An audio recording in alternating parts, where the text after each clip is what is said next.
ভুল করা, পাপ করা, অন্যায় করা এটা দোষের কিছু না, কিন্তু পাপের উপর স্থায়ী থাকা হলো দোষের, ঠিক কিনা? শয়তান ভুল করেছে, অন্যায় করেছে, সাথে সাথে যদি শয়তান তওবা করতো, ইবলিস রেও মাফ করে দিত কে?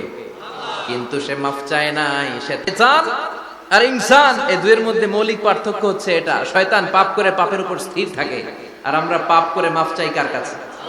আমাদের জন্য মাফ চাওয়ার দরজা খোলা আছে না নাই? সকালে গুনাহ করছি, দুপুরে মাফ করে দিবে কে?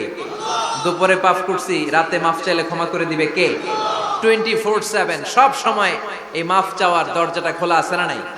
শুধুমাত্র কেবলমাত্র দুইটা সময় আল্লাহ তাআলা তওবা কবুল করেন। এক হচ্ছে বাদাল গারগারা, বাদাল গারগারা, মালাকুল মাউত যখন এসে রূহ ধরে টান দেয়, তখন গলায় গরগর গরগর শব্দ হয়। মালাকুল মাউতকে দেখে ফেললে আর তওবার কোনো সুযোগ নেই। সাইয়েদনা মুসা আলাইহিস সালাম তার চাচাতো ভাই কারুনকে বলেছিল সম্পদের যাকাত দাও।